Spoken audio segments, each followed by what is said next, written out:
दोस्तों, आज मैं आपको बनी इस्राइल की एक ऐसी कहानी सुनाने जा रहा हूं जो हमें शुक्र, सब्र और इंसानियत का बहुत बड़ा सबक सिखाती है। इस कहानी को आखिर तक जरूर सुनिएगा। बहुत पुराने जमाने की बात है। बनी इस्राइल में 3 आदमी रहते थे। पहला आदमी था कोढ़ी। उसके पूरे शरीर पर बीमारी थी, लोग उससे दूर रहते थे। दूसरा आदमी था गंजा। उसके सिर पर एक भी बाल नहीं था और लोग उसका मजाक उड़ाते थे। तीसरा आदमी था अंधा, जो दुनिया की कोई भी चीज देख नहीं सकता था। तीनों बहुत परेशान रहते थे और अल्लाह से दुआ करते थे। अल्लाह ताला ने उनकी परीक्षा लेने के लिए एक फरिश्ता भेजा। फरिश्ता सबसे पहले कोढ़ी के पास आया और पूछा, बताओ, तुम्हें दुनिया में सबसे ज्यादा क्या चाहिए?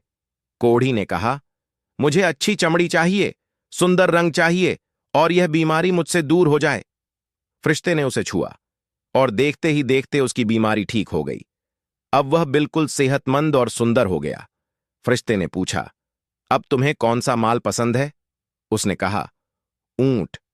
उसे एक ऊंट दे दिया गया। फिर फरिश्ता गंजे के पास पहुंचा। उससे भी वही सवाल किया। गंजे ने कहा, मुझे अच्छे बाल चाहिए ताकि लोग मेरा मजाक न उड़ाएं। फरिश्ते ने उसे छुआ। उसके सिर पर घने और सुंदर बाल आ गए। माल के बारे में पूछा गया तो उसने कहा, मुझे गाय चाहिए। उसे एक गाय दे दी गई। अब फरिश्ता अंधे के पास पहुंचा। उसने कहा, मुझे आंखों की रोशनी चाहिए ताकि मैं दुनिया देख सकूं। फरिश्ते ने उसे छुआ और उसकी आंखों की रोशनी वापस आ गई। माल के बारे में पूछा तो उसने कहा, मुझे बकरियां पसंद हैं। उसे बकरियां दे दी गईं। कुछ साल बीत गए। ऊंटों का झुंड बन गया। गायें बहुत बढ़ गईं। बकरियां हर तरफ फैल गईं। तीनों अब बहुत अमीर हो चुके थे। अब फरिश्ता दोबारा आया, इस बार गरीब मुसाफिर बनकर। वह पहले कोढ़ी के पास गया और बोला, मैं भूखा मुसाफिर हूं, अल्लाह के नाम पर थोड़ी मदद कर दो। कोढ़ी ने कहा, मेरे पास तो बहुत खर्चे हैं, मैं मदद नहीं कर सकता। फरिश्ता गंजे के पास गया।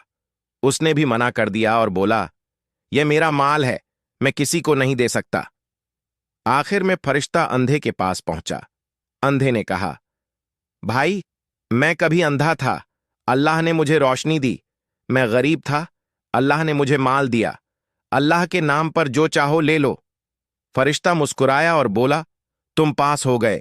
तुम तीनों की परीक्षा ली गई थी, 2 नाकाम रहे, लेकिन तुम कामयाब हो गए। इस कहानी से सीख, नेमत मिलने के बाद शुक्र करना जरूरी है। दूसरों की मदद करना सबसे बड़ा अमल है।